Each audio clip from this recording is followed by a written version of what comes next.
예수님이 이제 광야에서 40일 금식하신 후에 이제 성령 충만함을 받으셨습니다. 그랬더니 금방 사탄이 와서 시험을 합니다. 이건 하나 공식과 같아요.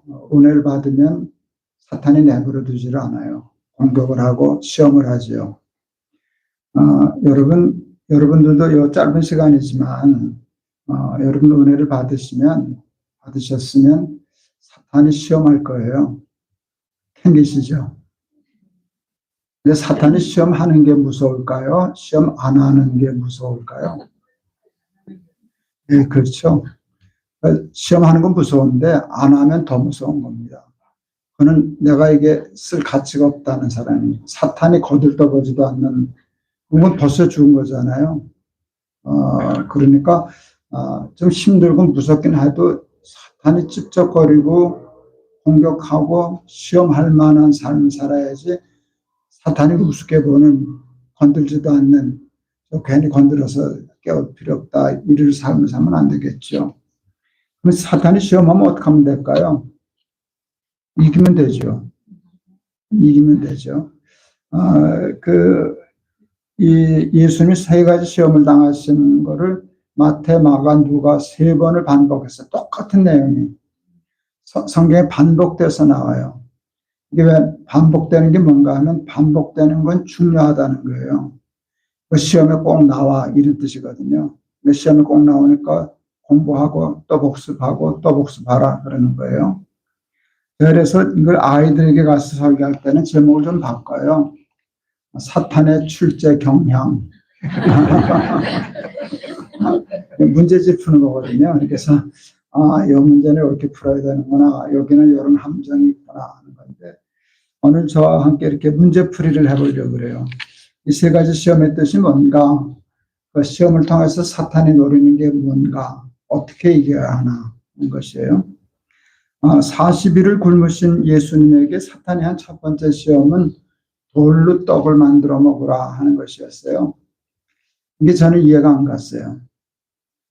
여러분, 예수님은 돌로 떡 만드실 수 있어요, 없어요?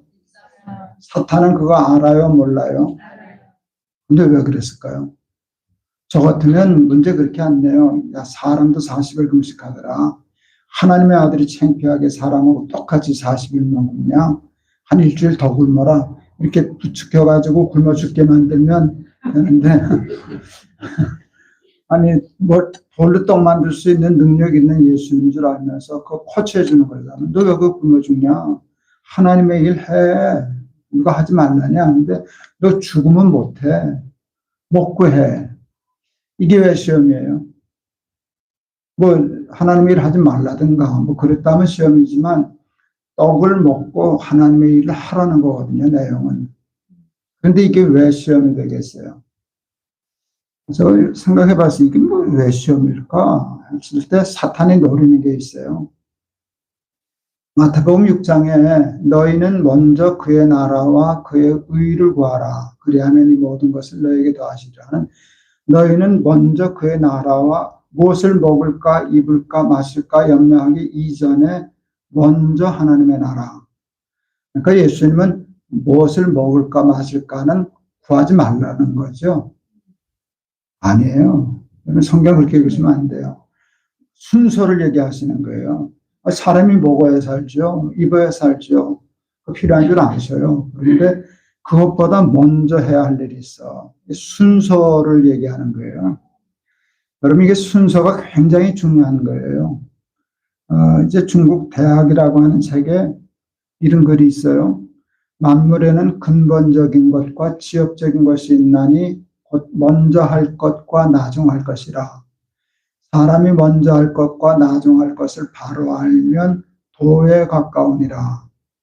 사람들이 이제 도를 얘기하잖아요. 누가 도에 이른 사람인가 했을 때 먼저 할 것을 먼저 하고 나중할 것을 나중할 줄 아는 사람이 도에 가까운 사람이라는 거예요.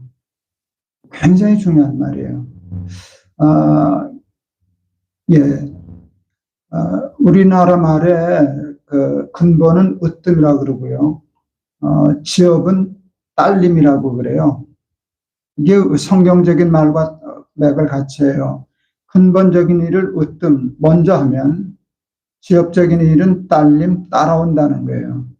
이게 마태복음의 말씀하고 같잖아요. 괴가. 먼저 하나님의 나라와 의를 구하면 이것은 더해 주신다. 그런데 별거 아닌 것 같지만 이 순서를 바꾸면 먼저 먹고 보자 하면 이 의는 따라오질 않아요. 이제 그 노노라는 책에도 제가 좋아하는 글이 있어서 늘 마음에 새기면서 하는데, 군자 유어의, 소인 유어이. 이 뜻이 뭔가 하면 군자는 매사를 생각할 때 기준이 의래요. 이게 의로운 일이냐 불의한 일이냐.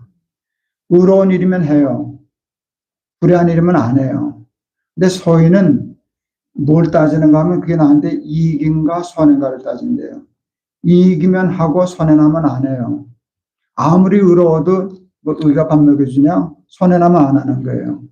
근데 아무리 불의한 일이라도 나한테 이익이 되면 하는 거, 이게 누군가 하면 소인배예요. 그런데 군자는 아무리 이익이 생겨도 옳지 않으면 안 하는 거예요. 손해를 보더라도 안 하는 거예요. 그게 이제 군자인데, 여러분 먼저 하나님의 나라와 의를 구하면 이익은 따라와요. 근데 이익을 먼저 앞세우는 사람은 의를 이룰 수가 없어요. 그래서 이게 순서가 굉장히 중요한 거예요. 사탄이 이 순서를 바꾸는 거예요. 먼저 먹고 보자라고 하는 사람은 절대로 하나님의 일을 못해요. 이게 굉장히 중요한 일이에요. 성경에 보면 데살로니가전서 같은 데 보면은 성령을 소멸치 말며라는 말씀이 있어요. 이건 뭐로 의미하는가 하면 성령은 소멸한다는 거예요. 왜 성령이 소멸하는가 하면 성령이 불완전해서가 아니에요. 성령을 담아두는 우리가 불완전해서 그래요. 우린 깨진 그릇이거든요. 깨진 금관 그릇과 같아서 은혜는 받기는 받아요. 그런데 가만히 있으면 없어져요. 여러분 이제 주일 나가서 목사님 예배하면서 설교하면서 은혜를 받아요. 그런데 저 문 열고 나가면 절반 잊어버려요. 집에 가면 가물가물해요. 다음 주쯤에 생각도 안 나요. 그게 우리예요. 그러니까 사탄은 알아요.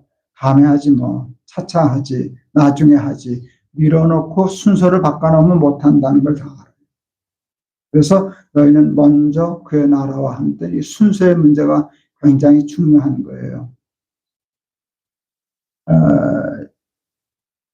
저는 신앙생활을 하면서 견디란데 얻은 별명이 하나 있어요. 제가 조금 내성적인 성격이 있어서 이제 나이 들어서 조금 많이 고쳐졌는데 사람을 가까이 못했어요. 사람이 무서워서. 혼자 가만히 있어야 돼요. 여기 와서도 제가 여기 쉬는 시간에 목사님 내 방에 못 들어 나가 있으라 그러고 혼자 있어야지 누가 있으면 난 쉬지를 못하거든요. 이제 그런 성격인데 어쨌든 말이 엉뚱한 데로 빠졌네. 이게 뭔 얘기하다 글로 갔나 싶네.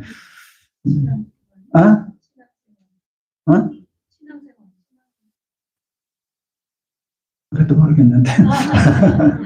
하여간 어쨌든 이제 순서가 굉장히 중요한데 그 하나님의 이제 11조 얘기하려고 그랬잖아요. 제 별명이 그래서 가까이 하기엔 너무나 먼 당신이랬었어요. 그 다음에 또 하나 교인들이 붙여준 별명이 있어요. 세계에서 돈 이야기를 제일 잘하는 목사. 저는 헌금 11조 얘기를 굉장히 많이 했었어요. 그런데 10번 지금은 이제 많이 해요. 이번엔 별로 안 했죠. 조금 했나? 그렇죠. 근데 전 10번 설교하면 7번을 헌금 11조 얘기를 했었던 것 같아요. 근데 난 딱 잡았다잖아. 돈 얘기 한 번도 한 적이 없다고. 그러니까 10번 하면 7번을 얘기해놓고 한 번도 안 했다고 잡았다니까 웃죠. 그럼 제가 그렇게 얘기해요. 내가 헌금 얘기는 좀 했어도 돈 얘기는 안 했어. 근데 제가 그 돈이 그렇게 꼭 교회 하는데 돈이 꼭 필요해서가 아니에요. 근데 왜냐하면 저는 신앙생활의 궁극적인, 우리가 가야 할 궁극적인 골은 헌신이에요. 주를 위하여 우리의 삶을 드리는 거, 거기까지 가야 되는 건데, 야, 헌금도 안 되는데 헌신이 어떻게 되겠냐? 단계가 있지. 첫째 계단을 밟고 그 다음에 1학년이 있고 2학년이 있고 그런 거지. 1학년 입학도 안 하고 박사할 수는 없지 않냐. 그러니까 늘 헌신을 얘기하다가 언제나 가서 이제 그 얘기를 했었어요. 제가 영국에 이제 집회를 갔었어요. 유학생들이 많았는데 유학생들이 굉장히 가난한 삶을 살아요. 굉장히 가난한 삶을 살아요. 가서 뭐 가난한 유학생들한테 웬 11조 얘기를 그렇게 많이 했는지. 집회 끝마치고 이제 돌아오는데 유학생 부인이 저한테 전화를 했어요. 그리고 후배 목사님 집에서 제가 있었는데 울면서 전화를 했어요. 이 유학생 부인이 목사님 은혜 많이 받았습니다. 목사님 말씀 옳습니다. 근데 질문이 있습니다. 목사님, 저는 지금 11조를 내려면 애기 밥을 굶겨야 됩니다. 그래도 11조 해야 되나요? 애들 말로 미치겠더라고요. 그걸 물으면 나는 어떻게 해? 제가 여러분에게 물어볼게요. 그러니까 애기 밥을 굶겨야 11조를 낸다는 말은 뭔가 하면, 이 여자 참 밥 굶는구나. 그러니까 이제 11조까지 떼면 자기 밥을 굶는 게 아니라 애기 밥을 손을 대야 11조를 떼는 상황이라는 거예요. 그 정도 절박한 거예요. 여러분, 그래도 11조 해야 하나요? 자신 있게 대답해요. 그래도 해야 되나요? 나는 아니라고 그랬어요. 하나님이 무슨 고리대금 업자냐? 내가 그때 그랬어요. 하나님이 무슨 사채업자냐? 하나님이 무슨 고리대금 업자냐? 지금 그 어렵고 사장 빤히 하는데, 야, 네 애기 밥은 네 사장이고 내 돈 내놔. 그걸 하나님이 세상에 성경에 어딨냐? 사람도 그렇게 하면 사람 지금 못 받는다. 그래서 울지 말라고. 그건 내 진심이에요. 지금도 그렇죠. 형편이 안 돼서 못하는 수 있죠.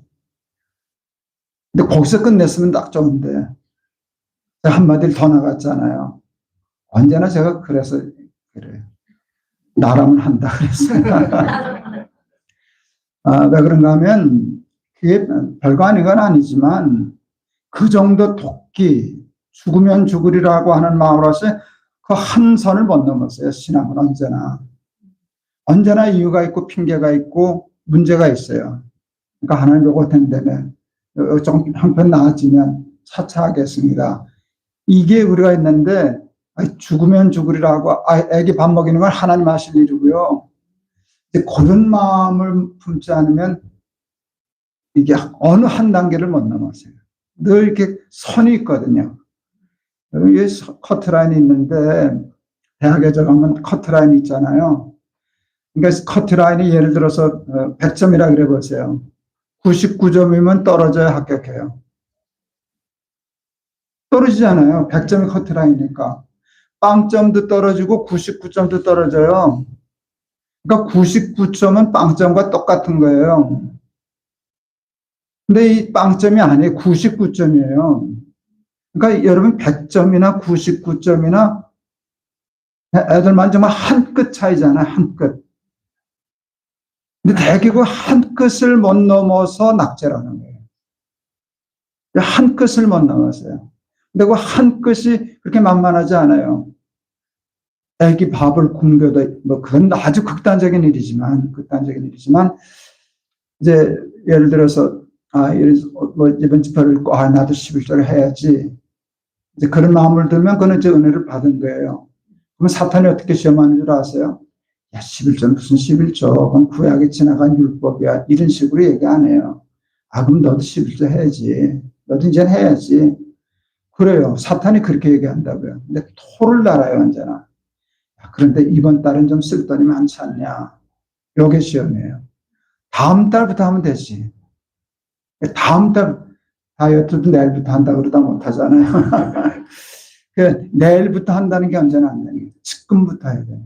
죽으면 죽으리라 하는 건데 늘 이 첫 번째 시험이 여기 많이 무너져요.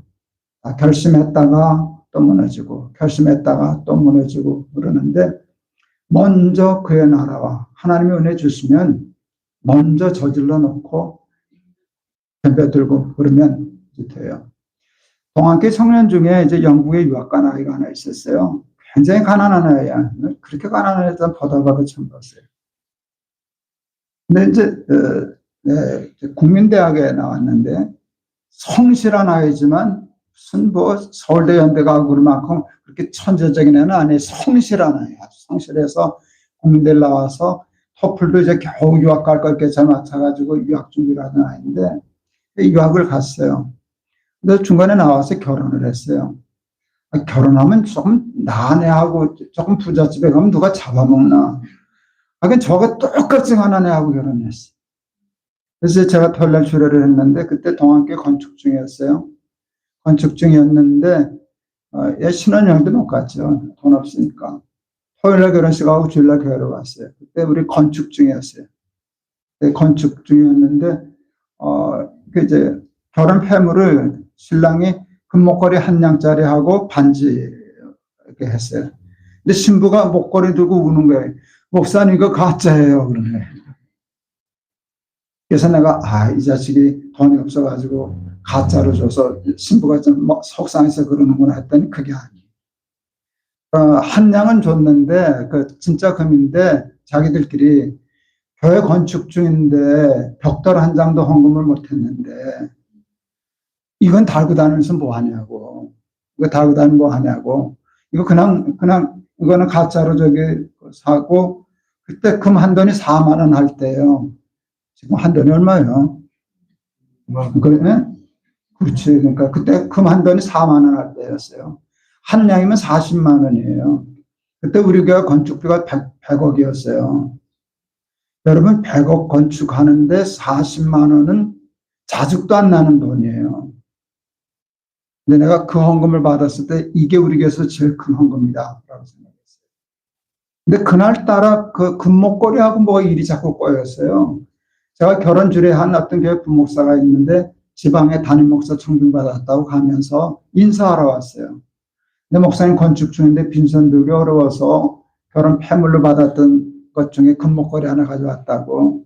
대개 그러면 그걸 저 사무장이 팔아서 헌금을 입금하는 거거든요. 내가 사무장을 불렀어요. 나한테 팔라고. 시세 알아봐가지고 나한테 팔라고. 그리고 내가 그 금목걸이를 내가 돈 주고 샀어요. 우리 교회 금은방 하는 집사님한테 맡겼어요. 이거 새고로 만들어 달라고 그랬어요. 그리고 걔 줬어요.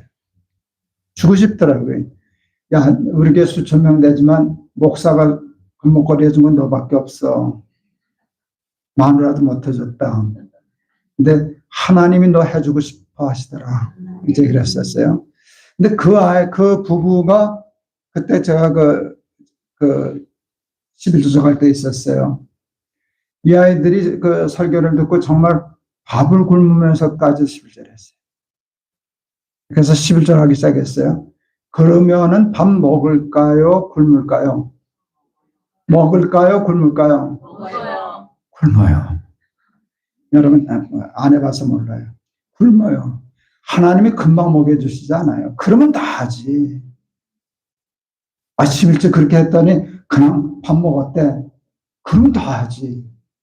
하나님은 꼭 테스트는 해요. 그러니까 굶기는 거예요. 그러면서 뭔가 하면 너 이래도 할 거야? 그럴 때 그 기간이 있는 거예요. 죽어도 합니다. 그걸 넘어서면 그 다음에 하나님이 주시는 거예요. 하나님은 그 단계를 넘었을 때 어떻게 축복해 주셨는가 하면 제가 아까 얘기했잖아요. 성실한 아이지만 탁월한 아이는 아니었다고. 근데 석사 때 논문을 썼는데요. 기가 막힌 논문이 나왔어요. 걔가 이제 여행 관광 쪽에 무슨 전공을 했는데 쉽게 말하면 그때는 알지도 못했는데요.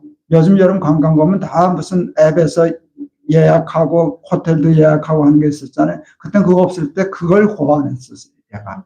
그걸 논문을 쓰고 그랬던 것 같아요. 그래서 석사 논문 가지고 세계 학회에 발표하러 다니고 그랬었어요. 저는 그래서 영국에 막 석좌 교수가 되고 이제는 아주 유명한 교수가 됐죠. 그리고 그 이제 신부 아이는 그 도서관 사서학과를 나왔었는데 사실은 유학생들은 원칙적으로 직업을 못 갖거든요. 법적으로. 학교가 특혜를 베풀어 줬어요. 그 아이가 한다고 도서관의 사서로 고용을 해가지고 목사님 밥 안 굶어요. 그러거나 석사 논문 가지고 세계 학회 발표하고 다녀요.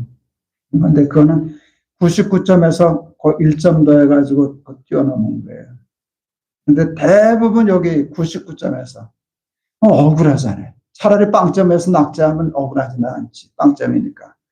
여기서 여기까지 올라온 게 얼마나 어려운 일인데, 여기까지 다 와가지고 그 하나를 못 넘겨가지고 낙제하고 하는데, 여러분, 먼저 그의 나라와 의를 구하라 하는 그런 마음으로 도전해서 승리하는 삶 사는 여러분 되시기를 바랍니다.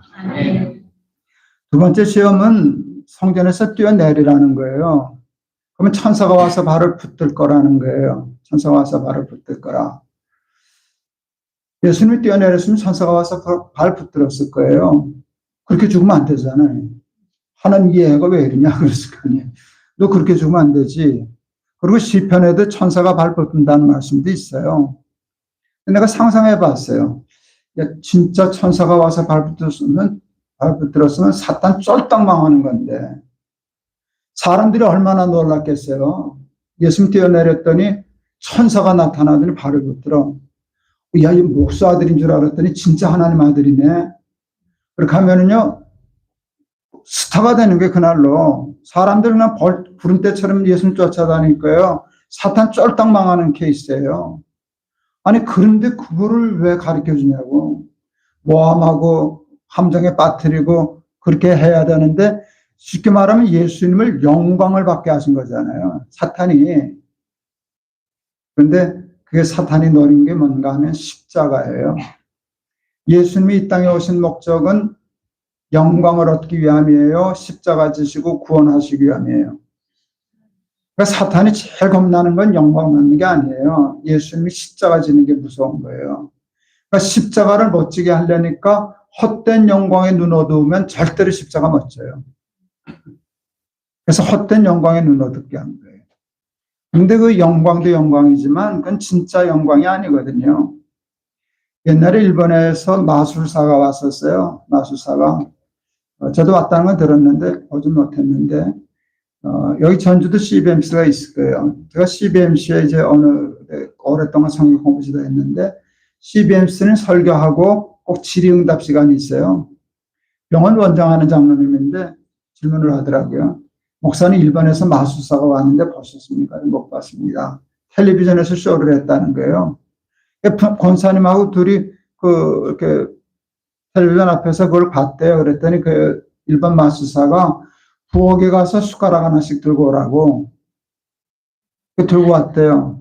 그런데 그 마술사가 시키는 대로 기합을 줬더니 손도 안 댔는데 앞에서 U자로 구부러졌다는 거예요. 숟가락이 두 개가. 너무 놀라가지고 목사님 이걸 어떻게 해석해야 됩니까? 제가 두 가지로 대답을 했어요.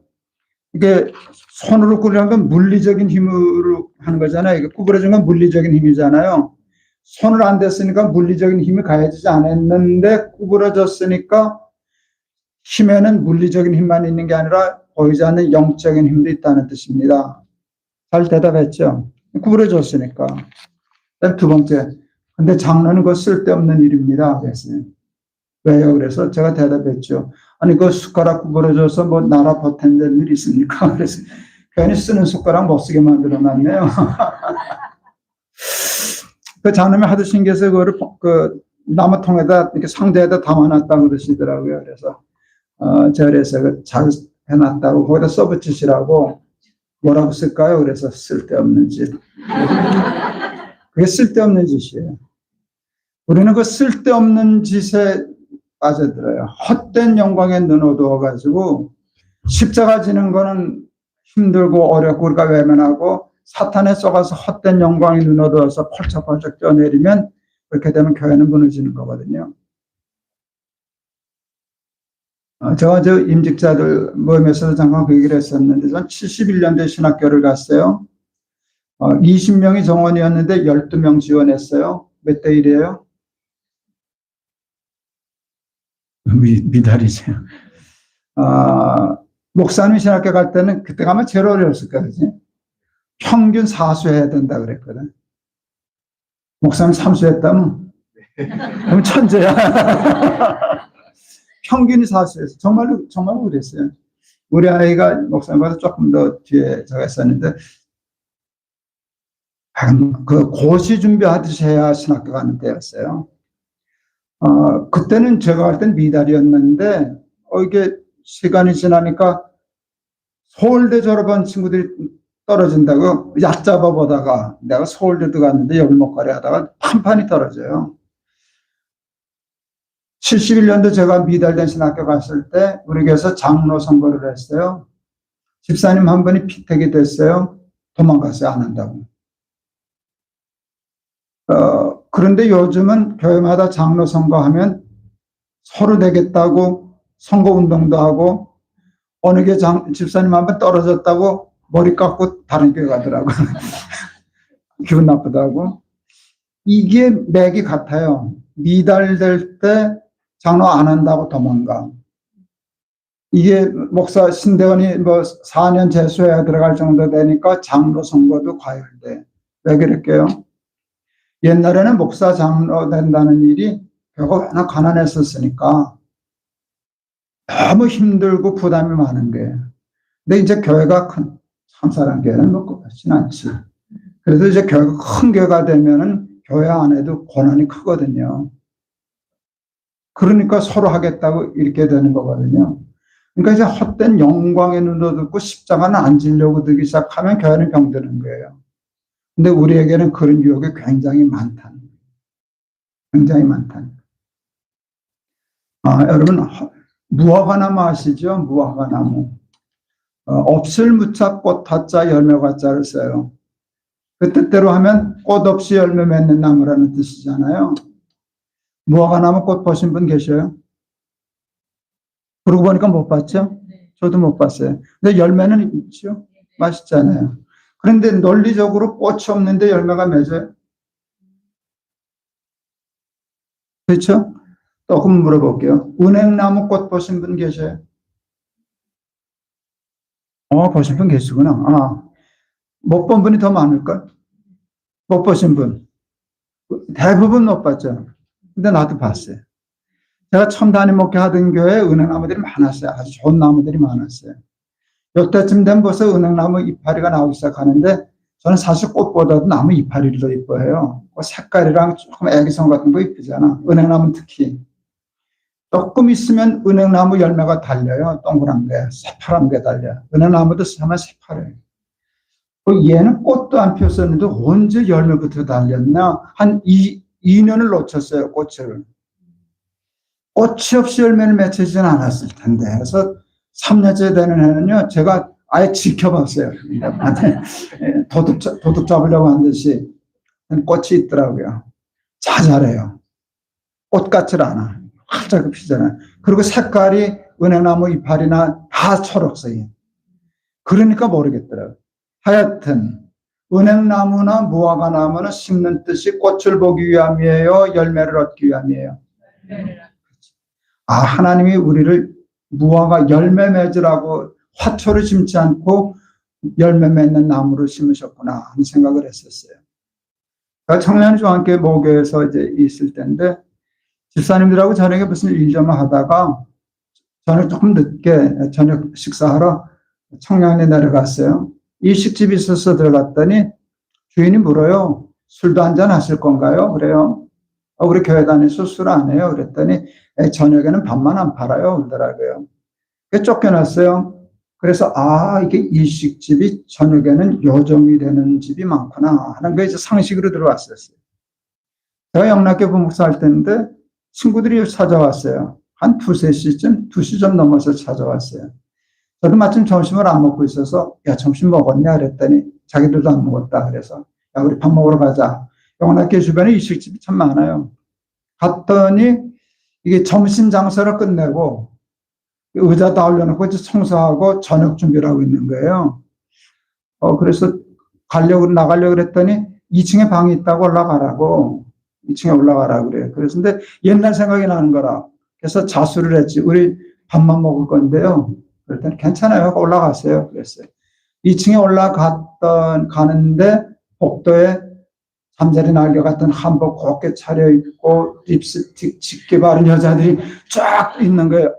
여기 이제 저녁에 요정이 되는구나 하는 걸 알았어요. 근데도 뭐 밥만 판다니까 우리가 방에 들어갔지. 근데 방에 큰 액자에 뭐 빨간 꽃, 무슨 목단인지 한 송이를 크게 동양화로 그려놨어요. 그럼 거기다 날아가는 글씨를 이렇게 썼더라고요. 꽃이 있어서 인생은 즐겁다. 이제 밖에 있는 여자들 생각해. 화류계라고 그러잖아요. 화류계. 그때 그 화자가 꽃 화자잖아요. 그때 조용필이라고 하는 가수가 무슨 노래를 불렀는데 가사 중에 이런 가사가 있었어요. 꽃이 아니야, 꽃이 아니야. 그러길래 네 말이 맞다. 근데 우리는 다 잘못하면 거기에 빠져들면 우리는 화류계가 되는 거예요. 헛된 영광에 눈을 어두워서 홀짝홀짝 뛰어내리는 화류계 같은 인생을 살 수밖에 없는 거예요. 근데 예수님 거기 썩지 않고 내가 그런 헛된 영광 누리려고 왔으면 거기 지옥이 뭐하러 왔겠냐. 나는 십자가 지고 너희들 구원하러 왔다 하는 건데 여러분 이게 우리가 사탄에 가장 많이 넘어가는 시험 중에 하나예요. 그래서 헛된 영광, 제가 첫날에도 저녁에도 얘기를 했지만 여러분 교회 자리 탐내지 말고 죽도록 충성하고 나는 아무것도 아닙니다 하고 연보를 많이 하고 말은 적게 하고 이게 열매 맺는 거거든요. 근데 연보 조금 하고 말 잔뜩 하고 그게 이제 꽃을 피우려고 하는 영광이거든요. 그 육군 사단장인가 장군 대장 출신인가 하는 장로님이 계셨어요. 그분이 이제 그 사단장인가 할 때 군 주일날 예배를 가면 그 군목이 난 군목이가 잘못됐다고 생각하는데 사단장이라고 특별석을 여기 팔걸이 의자를 놔서 교관들은 저기 앉고 사단장을 이렇게 해야 돼. 근데 이 양반은 당연히 그런 줄 알고 이제 그렇게 예배를 드렸었어요. 저 같았으면 안 그랬을 텐데. 부산에 꽤 큰 게 40대 때 집회를 갔는데 거기는 큰 교회예요. 아주 큰 교회. 근데 강대상 위에 장로석이 있더라고요. 장로들만 따로 앉는 석이. 까만 벽돌로 이렇게 요만 어깨 높이로 쌓고 의자 놓고 예배를 드리는 거예요. 나도 좀 지나쳤지. 설교가 안 나와가지고 내가 그래서 부수시라고 했지. 이건 뭐 하시는 일이라고. 왜 거기서 예배 드리시냐고. 강요할 때는 장로님들만 가서 하는 거지만 왜 예배 드릴 때 교인하고 따로 그렇게 앉으셔야 되냐고. 이 교회는 저거 부수시기 전에는 부흥 없다고 백날해보라고 부흥회가. 그게 난리 났어요, 저 때문에. 저 집회 끝난 다음에 장로님 한 분이 마당에서 소리 질렀대. 어디서 저딴 목사 데려왔냐고. 근데 안수 집사 하나가 또 맞받아가지고 말씀이 맞는데 왜 그러시냐고 그래서 싸웠다 그러더라고. 그래서 잘 싸웠다네. 그런 것들이 별거 아닌 것 같지만 교회를 아주 나쁘게 만드는 거거든요. 그래서 구별은 있지만 차별은 없는 거거든요. 저는 그래서 우리 어제 잠깐 얘기를 했었는데 임직자 할 때 저는 평신도라는 말을 쓰지 않아요. 평신도라는 말은 성경적이지 않아요. 직분을 계급화한 거거든. 평신도가 있으면 고신도가 있겠네. 고신도가 있으면 저신도가 있겠네. 여러분 여기에 빠져들기 시작하면 교회가 건강해지지 못해요. 목사는 목사 일을 하고 장로는 장로 일을 하고 권사는 권사 일을 해요. 다 구별이 있어요. 그러고 하는 구별이 있어요. 그러나 그게 차별은 아니에요. 다 똑같은 것이지. 남자나 여자나 종이나 자유인이나 유다인이나 헬라인이나 다 그리스도 예수 안에서 하나이니라. 이게 기독교 정신이잖아요. 이게 기독교 정신이잖아요. 그런데 우리는 자꾸 나는 너하고 달라. 내가 너냐? 이런 우월감에서 빠져들면은 교회가 교회 구실을 못하는 거예요. 교회에 남자가 많아요? 여자가 많아요? 왜 여자가 더 많게요? 두 가지 이유가 있어요. 하나는 긍정적인 것과 하나는 비판적인 거예요. 첫째는 여자들이 남자보다 종교적인 심성이 좋아서예요. 어느 날 텔레비전보다 제가 소파에서 졸았는데 우리 아내가 뭘 보다가 깨웠어요. 당신 저거 봐야 돼. 뭔가 했더니 무슨 내용이 나오는가 하면 한국의 성공한 남자들의 집에서 있는 평균 표정, 나이 든 사람. 이러고 있다는 거예요. 근데 왜 날 깨웠냐 그랬더니 당신이 저러고 있다는 거예요. 내가 집에 오면 이러고 있다는 거예요. 이거 굉장히 중요한 얘기예요. 아직도 한국 남자들은 자기가 가부장이라는 의식이 있거든요. 이제 우리나라에 저기 가장이라는 개념이 없어진 거 아시죠?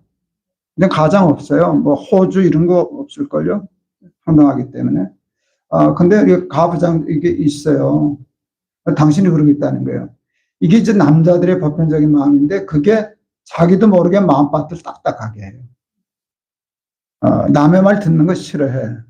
그러니까 잘 안 와. 여자들은 부드러워서 잘 받아들여. 그러니까 여자가 많아요. 근데 그것만 있는 게 아니에요. 조금 비판할 게 있어요. 여러분 지금 남자와 여자가 평등해요? 평등하지 않아요? 남녀가 평등해요? 안 해요? 여자만 대답해. 남자는 자격 없으니까. 평등해요? 안 해요? 나도 안 한다고 생각해. 그래도 옛날보다 많이 좋아진 건 아시죠? 여자가 대통령 됐었잖아요. 그렇죠? 예전하고는 비교할 수가 없어요. 제 동기 중에 얘기해도 되겠네요. 연동교회 당회장으로 간 목사가 있었어요. 같이 영락교에 있다가. 근데 영락교회가 그 연동교회가 100몇십 년 된 교회인데 그때도 이제 100년 가까이 됐을 때 갔는데 가자마자 거기 이제 역사관이 있더래요. 연동교회는. 갔더니 80년 전에 교적부가 있더라는 거예요. 그래서 관심 있어서 봤는데 와서 그러는 거예요. 야, 여자는 이름이 없더라. 이름 없는 여자들이 많더라고요. 김씨, 이씨, 박씨, 수원댁. 그러면서 야, 수원의 여자가 그 여자 하나뿐이냐. 그래서 웃었었어요. 옛날에 여자들 이름 없었거든요. 지금은 있어요, 없어요? 있으면 뭐예요? 여자는 이름으로 안 불려요. 보통 아직도 누구 딸, 시집가면 누구 아내, 애 낳으면 누구 엄마, 손주 보면 여자는 밤낮 태어나서 죽을 때까지 누구의 뭐로 불리다 간다고. 이제 후배 목사 그 사모 중에 송정미가 있어요. 아시죠? 송정미가 있어요. 우리 곽수광 목사라고 후배인데 아주 유학도 갔다 오고 아주 사람 신사죠. 자기 아내가 그렇게 하는 걸 자랑스러워해요. 근데 어느 날 콘서트를 하는데 송정미 사모 콘서트라고 썼더라고요. 내가 갖고 온 게, 네가 왜 사모냐? 송정미 교수 콘서트라고 해야지. 여자들이 제일 좋아하는 호칭이 사모님이야. 자존심 없는 거라고 생각해 보면 사모님이 가장 높은 계급이라고 여자들이 의식하기에 사모님 하면 사모님은 남편 때문에 얻은 이름이라고. 그렇잖아요. 내가 이게 없는 거라고. 네가 박수광 마누라기 때문에 노래 부르냐? 네가 송정미로 노래 부르지. 아마 그 다음부터는 사모라는 말 안 쓸 거예요. 사모는 호칭이지 명칭이 되고 그럴 수가 없는, 존칭이 되고 그럴 수 없는 거예요. 그랬지. 근데 우리 그 후배 목사는요. 지금은 저하지만 옛날에 송정미가 훨씬 더 유명했거든. 지금도 조금 그렇지만. 그러니까 송정미는 아는데 곽수광은 모르는 거예요. 그러니까 가면은 이분이 송정미 남편이라고. 그렇게 하면 자랑스러워 했을까요? 남자는 그렇게 하면 좀 사부란 말은 없잖아요. 사모란 말 하지. 예, 여자들 이제 그런 게 누구의 아내 이러는 건데요. 근데 교회가 어떤 집단인가 하면 여자를 인정해준 최초의 한국의 조직이에요. 한국 교회는 여자를 인정해줬어요. 사실은 여자만 인정한 게 아니라 천민들, 백정들도 인정해줬어요. 이게 굉장히 중요한 게요. 백정이 장로가 된 한국교회. 맞죠. 어쨌든 여자들이 교회 들어와요. 교회는 여자 교인들이 왔을 때 대개 뭐 누구 엄마 누구 딸로 부르지만 이름을 불러요. 그리고 일을 맡겼어요. 한국교회. 권찰님, 집사님, 권사님, 여전대 회장님. 근데 여자들이 일을 잘하거든요. 한국교회는 여자들에게 일을 맡기고 인정하고 직분을 주어서 성장한 교회예요. 남자들만 있었으면 지금 절반도 못했어요. 양심적으로. 그런데 보세요. 여자들이 이름을 불러줘. 나는 나로서 교회에 오면은 내가 누구의 아내고 그가 아니라 내가 나로서 역할이 있는 거예요. 인정받아요. 그리고 이게 승진을 하네. 권찰님, 집사님, 권사님. 그래. 여전대 회장 되면 가문 예하셔 이런 것도 할 수 있어. 여러분 이게 세상에서 주어지지 않는 게거든요. 사람은 그와 같은 일에 대한 본능이 있어요. 그 영광을 얻으려고 하는, 내가 너보다 높다라고 하는 계급의식이 있는 거예요. 거기에 맞들리기 시작하면은요, 예수님 없어도 복음 없어도 순교할 수 있어요. 그렇게 되면 교회는 병 들어가는 거예요. 그러면 사람이 주인이 되는 교회가 될 수밖에 없어요. 헛된 영광 버리고 내가 영광 받으려고 목사 되고 장로 된 거 아니야. 난 십자가 지라고. 그래서 어제도 제가 잠깐 중직자들한테 얘기를 했는데, 그 장로 집사, 안수 집사를 항존직이라고도 그러지만 중직자라 그러거든요. 그 중자가 무슨 중자게요? 가운데 중자가 아니에요. 무거울 중자지. 무거운 짐은 내가 져야지. 그게 항존직이고 장로가 안수 집사인데, 그게 이제 사탄이 자꾸 우리를 흔드는 거예요. 목사 되고 장로 되고 권사 된 게 난 너보다 높아. 여기 빠지기 시작하면은 교회는 건강하지 못해요. 그래서 그냥 나는 헛된 영광에 눈을 덮지 않고 십자가 지고 주를 쫓아야지. 누구든지 나를 따라오려거든 자기를 부인하고 자기 십자가를 지고 나를 쫓을 것이니라. 그런데 그렇게 되면 진짜 영광을 얻게 되죠. 진짜 영광을 얻게 될 줄 믿습니다. 세 번째 시험은 나에게 절하면 천하만국의 영광을 주리라. 옛날에는 도둑이 도둑질을 하려면 개를 죽여야 했어요. 개들이 다 경비니까. 그러면 뭐 가는가 하면 고기 덩어리에다가 쥐약 같은 거 넣어서 다 뿌려요. 그러면 다 죽어요. 우리 개도 여러 마리 죽었어요. 그래서 좋은 개를 기르는 사람들은요, 훈련을 시켜요. 주인이 주는 것만 먹는 훈련을 시켜요. 별로 어렵지 않아요. 친구들하고 짜가지고 그 고기 덩어리에다가, 아직도 난 그게 무슨 약인지 몰라. 금계락이라는 게 있었어요. 되게 써요. 용도는 잘 모르겠는데 비싸지도 않고. 그걸 잔뜩 집어넣어요. 그걸 던져주면 고기 덩어리에 얹고 먹으면 죽겠거든, 써서. 주인이 주는 거 먹으면 괜찮거든. 이건 며칠만 훈련하면은 걔는 그냥, 아, 주인이 주는 것만 먹어야 돼. 딴 사람이 주는 건 써. 이게 돼서 그 다음에 도둑이 뭘 갖다 줘도 거들떠도 안 봐요. 내가 어느 날 생각했어. 야, 우린 개만도 못해. 개는 그 며칠만 훈련시켜도 주인이 주는 것만 먹어서 생명을 보존하는데, 우리는 평생 예수를 믿어도 누가 주느냐는 묻지도 않아. 사탄이 주는 건지 하나님이 주는 건지 묻지도 따지지도 않고 묻는 게 꼭 있어요. 얼마예요? 고기예요? 뭐예요? 이것만 묻는다고. 돈만 많으면 먹고 보자는 거거든. 몇십 년 전에 꽤 오래됐죠. 거의 뭐 한 50년 됐는 것 같다. 각 교단의 목회자들이 통일교 문선명이 주는 돈 받아가지고 세계 일주하다 들통이 나서 문제가 생긴 일이 있었어요. 우리 통합지 교단에도 있었어요. 그 수습위원이 우리 교회 목사님이셨어요. 어느 날 갔다 오시더니 화가 이만큼 나셨어요. 화가 나니까 이제 한 놈도 잘못됐다는 놈이 없구만 그러시더라고요. 화가 나시니까. 그 사람이 누구나 잘못할 수 있지. 넘어갈 수 있지. 그러면 금방 인정하고 제가 실수했습니다. 큰 실수했습니다. 잘못했습니다라고 하면 그 다음에 수습이 가능하지 않을까. 잘못했다 그랬으니까. 뭐 벌을 조금 하더라도 수습은 내가 그러려 수습위원장인데, 잘못됐다고 그래야 수습을 할 거 아니냐는 거예요. 한 놈도 잘못됐다는 놈이 없구만. 화가 나니까 그러시더라고요. 그 다음에 하신 말을 제가 아직도 잊혀지지 않아요. 그때 냉면 한 그릇에 500원 할 때, 그럼 냉면 한 그릇이 얼마예요? 요즘 우리 서울은 보니까 제가 냉면을 워낙 좋아하니까 보통 한 14,000원 하더라고요. 근데 그 너무 복잡하니까 그냥 10,000원만 쳐도 20배가 차이 나는 거잖아요. 그때 이분들이 얼마씩 받고 갔는가 하면 3,000만 원씩 받고 세계일주 했었거든요. 300만 원. 300만 원씩 받고 갔거든요. 근데 그때 목사님 그러셨어요. 야, 500원 하는 냉면 한 그릇도 누가 사준다면 줘야 뭐 왜 나 냉면 사지? 괜찮은지 묻고 먹어야 될 거 아니야? 야, 돈이 300만 원인데.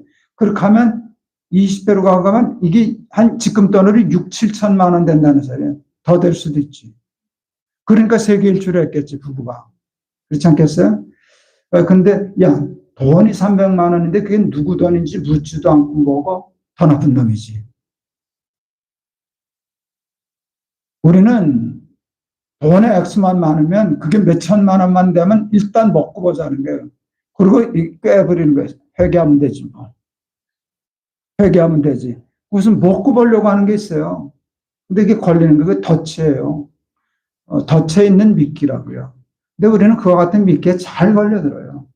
천하만국의 영광을 준다고 해도 하나님 아니면 난 하나님이 주시는 것만 먹는다 라고 하는 마음이 있어요. 그렇게 되면 사탄이 감당할 수 없는, 사탄이 어떤 시험을 해도 세상을 이기는 믿음의 승리자들이 될 줄을 믿습니다. 근데 예수님이 이 모든 시험을 뭘로 이기셨죠? 말씀을 이기셨어요. 기록되었으되 기록되었으되 기록되었으되. 그럼 하나님의 말씀을 읽고 외우고 공부하는 게 얼마나 중요한지 몰라요.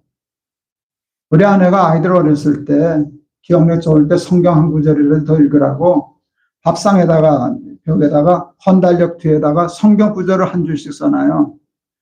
밥 먹기 전에 읽고 기도하고 밥 먹어라. 그러면 애들 밥 얻어 먹으려고 읽고 기도하고 밥 먹다가 며칠 되면 외워요. 한 구절 두 구절이니까. 어느 날 보니까 뜻도 모르면서 그냥 와 아멘 이렇게 밥을 먹더라고요. 저게 뜻도 모르고 장난처럼 저러는데 저걸 뭐 저게 교육이 될까? 뜻도 모르고 장난처럼 그러고 밥 먹었는데. 근데 어느 날 우리 막내가 어디서 담배 모양으로 된 껌을 들고 오셨어요. 그 담배야 모양은. 근데 내용은 껌이에요. 담배를 찾고서 저 엄마 앞에서 담배 피는 신호를 하니까 우리 안에 빗자루 두고 뛰기 시작했어요. 때려주려고. 그랬더니 껍질을 싹 뺏기더니 껌이야 껌 그러셨어요. 그러니까 우리 안에 때리려고 하니까 아니고 안 때리자니 섭섭하고 손 올라갔는데 그러니까 이게 잠시 멈추됐어요. 잠깐 이게 때려야 돼 말아야 돼 이러는데 2학년인가 우리 둘째가 소파에 누워 있다가 기가 막힌 말을 했어요. 악은 모든 모양이라도 버리라 그랬는데 그냥 딱 맞았지. 그 얼마 전에 외웠던 거예요. 뜻도 모르고 외웠어요. 잊어버렸어요. 그런데 그 순간이 되니까 그 말씀이 해석이 돼서 생각이 나서 0.00 몇 초 사이에 말해서 막내 매먹겠죠. 이게 말씀의 능력이에요. 이게 말씀의 능력이에요. 연세 많은 분들이 그래요. 아이 목사님 내 나이 돼봐. 이쪽 길로 와서 이쪽 길로 나가. 잊어버린다고. 아니, 권사님만 그런 게 아니라 우리도 다 그래요. 모든 사람은 다 일로 왔다 일로 나가는 거예요. 그걸 하나도 안 잊어버리고 기억하면 미쳐요 사람. 하나님이 그렇게 만들지 않으셨어요. 꼭 당장 필요한 것만 기억 속에 남겨두고 며칠만 안 써버렸어요. 잊어버리지. 여러분 차 늘 타고 다니는 자기 차 번호는 알죠? 남바 되게 알잖아요. 전에 타던 차 번호 기억나세요? 아니요. 나 하나도 생각 안 나. 7540만 생각나요.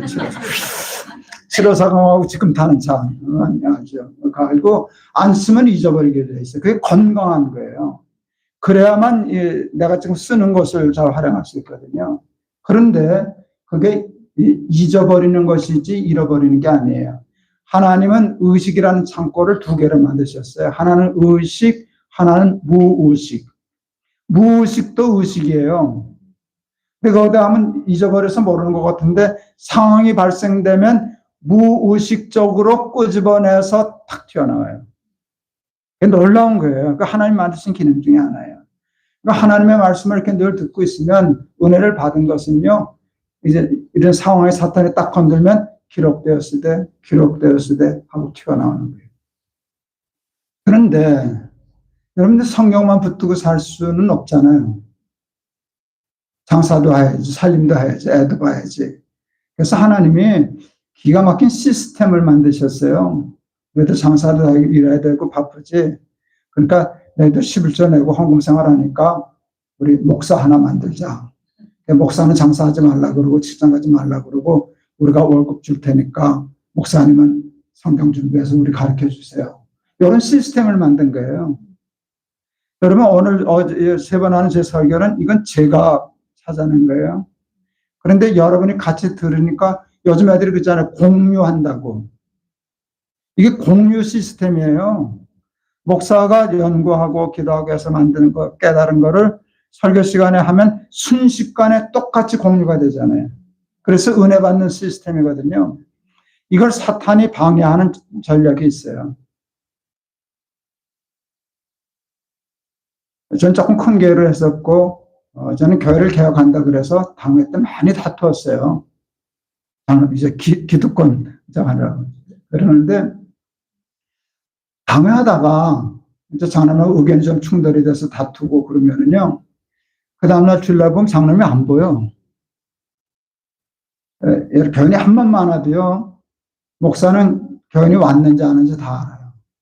어떻게 아는지 아세요? 교인은 자기도 모르는 사이 자기 앉는 자리만 앉아요. 되게. 그러니까 목사는 이렇게 한번 쫙 하면 늘 여기 앉던 장로님이 주일날 온 거는 봤는데 이 양반 어디 갔지? 하면 맨 뒤에 기둥 뒤에가 있는 거야.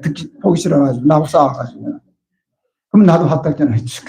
듣기 싫으면 말지 뭐 그런 거거든요. 근데 거기는 설교가 안 들릴까요? 스피커가 있으니까 다 들리는데 거기 가면 안 들리는 거예요. 마음이 다쳐. 그러다가 어쩌다가 맞는 말이 들리면 뭐라고 하면 아멘 그러는 게 아니라 말인 줄 알았다. 이제 그러는 거예요. 이게 이제 그렇게 되는 거거든요. 그래서 이제 그런 거예요. 그러니까 장로님들은 목사님하고 싸워야 돼요, 안 싸워야 돼요? 싸워야지. 싸우라고 장로하는 거지. 싸우라고 하는 게 멱살 잡고 싸우라는 게 아니에요. 제 생각은 좀 다릅니다. 이렇게 의견을 조율해서 나가는 게 아직 목사님이 하면 다 옳습니다. 이거는 그러려면 뭐하러 장로를 해요. 싸우는 게 맞아요. 그런데 싸우는데도 예의가 있어야 되고 식이 있어야 되고 선이 있어야 되는데요. 그 선을 넘어가면은 지만 손해지면 은혜를 못 받는 거거든요. 그래서 가급적 싸우려면요 선을 지키고요. 그 다음에 토요일 날은 싸우지 말고요. 토요일 날 싸우면 목사가 다음 주일로 설교를 못해요. 그런 감정들이 있으니까 어쨌든 그런데 오늘 조금 얘기를 해야지. 제가 영락교회 부목사가 됐잖아요. 82년대 32살에 부목사를 갔는데 영락교회는 이상한 전통이 있어요. 이제 신방을 많이 해요, 부목사들은. 워낙 교인들 많기 때문에 신방 엄청나게 해요. 신방을 가면 10가정 신방을 가면 6가정이 봉투를 줘요, 목사한테.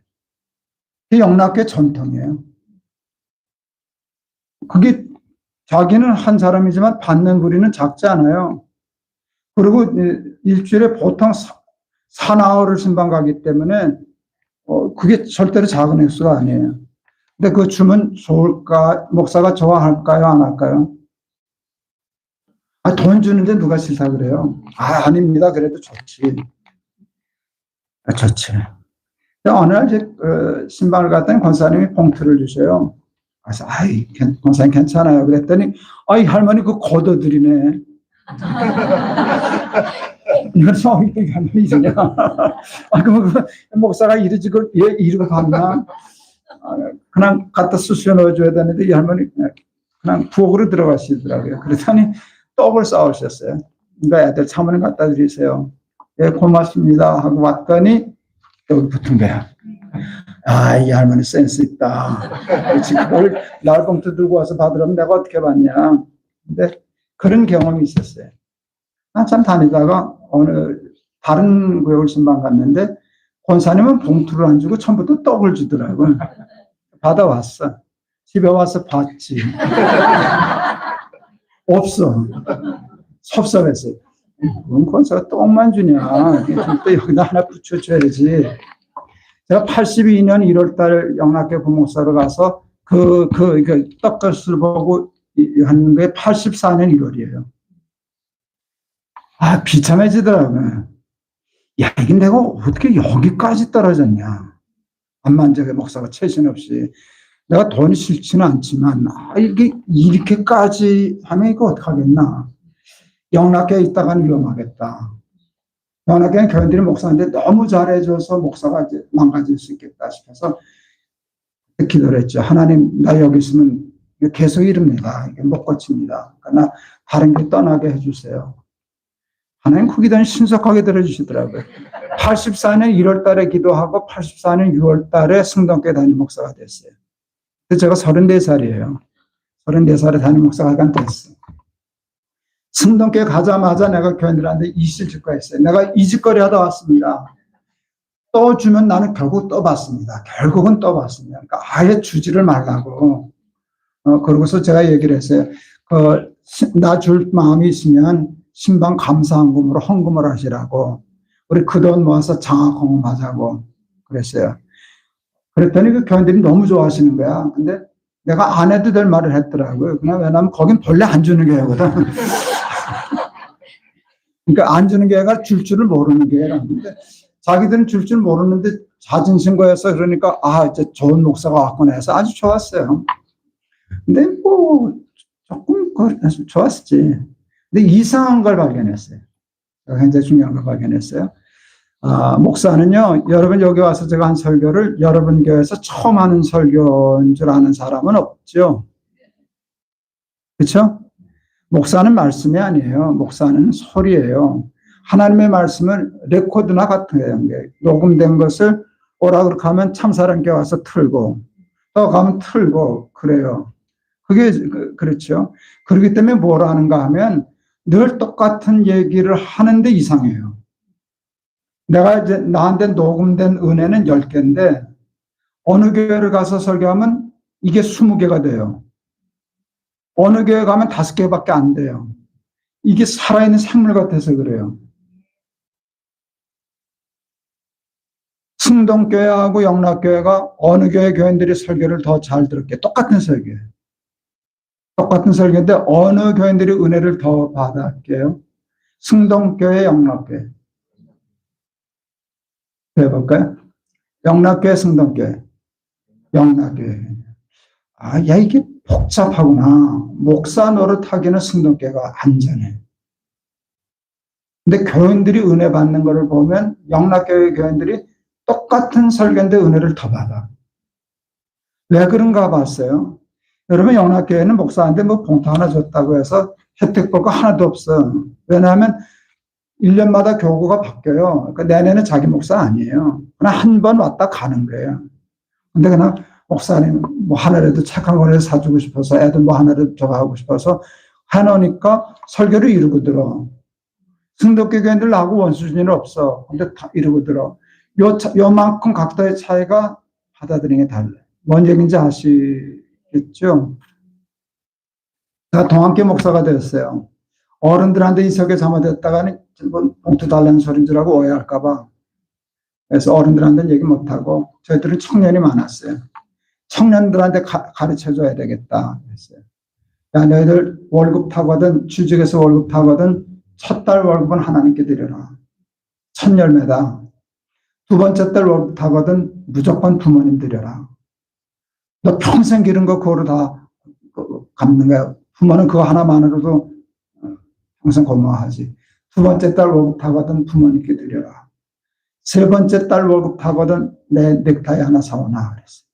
너에게 목사 넥타이 하나 사오나 와이셔츠 하나 사오나 그래야 된다. 저기엔 청년들이 몇천 명 됐어요. 그러니까 세 번째 달 월급 탄 남들이 안 끊어지는 거야 계속. 저는 넥타이, 와이셔츠, 티셔츠, 구두 이거는 어느 탤런트보다도 많아요. 나 이번에 왔더니 와이셔츠 사주셨대요. 그래서 목사님, 난 100개도 넘는다 그랬어요. 와이셔츠 처치곤란이다. 요즘 전 이제 와이셔츠 대려 입는 거는 귀찮아서 안 입고 다녀요. 이건 그냥 빨아서 입는 거, 우리 아들이 만든 거 입고 다니는데. 한때는 세탁소에 전 와이셔츠 100개가 넘거든요. 그거를 세탁소 한 30개 갖다 줘요. 그래 놓고 하루에 하나씩 꺼내요. 우리 말로 하면 세탁소 주인, 사장님은 뭐 하시는 분이세요? 그러죠. 근데 와이셔츠, 뭐 티셔츠 이런 건 괜찮은데 넥타이는 가끔 이게 애들이 지 취향으로 해가지고 내가 강단에 묶고 가기가 조금 힘든 게 있어요. 그래도 묶고 가야 돼요? 안 묶고 가야 돼요? 그 자식은 내 모가지만 쳐다보고 있거든. 그러면 이제 보면 다 보이잖아요. 건너 있으면. 내가 그거 묶고 올라가면 이 자식 입이 이만큼 되면서 옆에 자랑하는 게 내가 사준 거라고. 내가 목사 사드린 거라고. 부흥사들이 와서 되게 하는 말이 주의 종을 잘 섬기면 복을 받고. 그거 실제로 그 서울에 있는 어느 봉사가 와가지고 그때 한국에서 그랜저가 제일 좋을 때 담임 목사님 그랜저 사줄 사람. 근데 그때 이렇게 막 흥분시키면요 사람들이 쏘가요. 그래가지고 그랜저가 2대가 나왔대요. 근데 이제 제정신이 드니까 이게 뭐 우리 담임 목사 부흥사하고 짜고 일어나 뭐 이런 식이 돼가지고 결국 거기서 나왔다. 그런 식의 일이 많아요. 제가 지금 그 얘기하는 거 아니에요. 한국교회가 요즘 목사님들 식사하면서 걱정 많이 했는데 은퇴하면서 쓸데없는 욕심 부려가지고 광고 세상에도 없는 거 그 욕심 부려서 교회 어려운 경우가 많잖아요. 그 얘기하는 거 아니에요. 넥타이 하나 괜찮잖아요. 저희 아내도 학교 선생을 했는데 아이가 셋인데 여러분 선생님들에게 선물해야 돼요? 안 해야 돼요? 선생님에게 선물해야 돼요? 안 해야 돼요? 해야 돼요. 근데 학기 초에 해야 돼요? 학년 말에 해야 돼요? 이게 중요한 거예요. 학기 초에 하면 뇌물이에요. 그건 불공평한 거예요. 그러면 그걸 갖다 주지 못하는 아이한테 불이익을 주니까 그건 하면 안 되는 거예요. 근데 학년 말에 하면 효과가 없잖아. 다 끝났는데. 근데 그게 아니에요. 우리 아내는 꼭 학년 말이 되면 그때 우리 생명의 말씀사 같은 데서 잘 갔었어요. 그렇게 과하지도 않은 거예요. 가서 선물 골라서 카드 골라서 아이들에게 꼭 선생님 감사합니다. 한 해 동안 돌봐줘서 고맙습니다 해서 선물 드리도록 하는 거예요. 왜요? 그래야 우리 아이들이 선생님을 존경하고 배움이 많아집니다. 굉장히 중요한 거예요. 우리 둘째 아이가 몇 학년 때인가 선생을 잘못 만났어요. 딱 한 번. 봉투 바뀌는 선생을 딱 한 번 만났어요. 우리 아내도 학교 선생이었는데 학교에서 안 찾아가니까 둘째 통해서 야 엄마 좀 오시라 그래라. 그럼 가요. 근데 빈손 두고 간다고 학기 중이니까.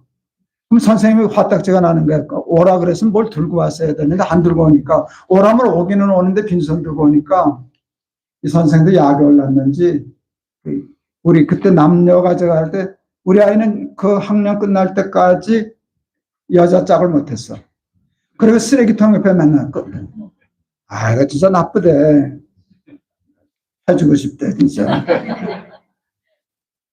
학년 말이 됐는데 우리 큰아이 막내 아이는 다 선물 샀는데 그 선생님 선물해주고 싶었을 거 아니에요. 선물은 줘받고 싶지 무슨. 그래도 지 때문에 선물한 게 아니라 우리 아이 때문에 선물해줬어요. 선생님 아이들에게 가르쳐줘야 되니까. 근데 하나님 금방 갚아주시더라고요. 그 다음에 할아버지 선생님을 만났어요. 우리 둘째가. 그러니까 우리 둘째가 상처가 많았거든요. 선생님을 자꾸 무시하고 뒤에 갖다 세우고. 근데 그 다음에 할아버지 선생님을 만났는데 난 할아버지 선생님이 돼가지고 조금 그랬거든요. 우리 둘째를 얼마나 이뻐하는지. 선생님의 애를 업고 다녔어요. 그러니까 이게 확 풀리더라고요. 확 풀리는 건데, 예. 목사는요, 선생이에요. 선생이에요. 그러니까 여러분, 선생과의 관계가 좋으면 학생들이 배움이 좋아져요. 그래서 주의정을 잘 삼기만 하고서 엉뚱한 전병금 내. 우리는 원로제도도 없었어요. 기대하지 말아요. 예. 그냥 열심히 저축하고 연봉 들고 준비하세요. 그러나 여러분 목사님 힘들지 않게 고생하지 않게 잘 돌봐서 기록되었을 때 여러분 지금 요 사흘 동안은 제 설교 들었지만 이제 여러분 목사님 김동호예요. 여러분 박 목사님이에요. 여기서 먹고 살아야 된다고. 그러니까 여러분 좋은 관계를 가지고 그래서 은혜를 늘 받으셔서 은혜 받아도 다 잊어버려요. 그렇지만 정말 은혜 받은 말씀은 기록되었을 때 하고 그것을 승리하는 이유가 될 줄을 믿습니다. 말씀으로 승리하는 삶 사는 참사랑교회 교인들 다 되시기를 축원합니다. 기도하겠습니다. 하나님 감사합니다. 부족한 것 보내주셔서 3번에 걸쳐서 말씀 깊이 나누었습니다. 우리 참사랑교회 교인들 마음밭이 좋아서 정말 옥토와 같은 마음밭입니다. 30배, 60배, 100배로 열매 맺을 줄을 믿습니다. 하나님 말씀으로 3가지 시험 다 이겨내고 세상이 감당 못하는 사탄이 감당 못하는 믿음의 승리자들 다 되게 하옵소서. 예수 그리스도 이름을 받들어 기도하옵나이다. 아멘.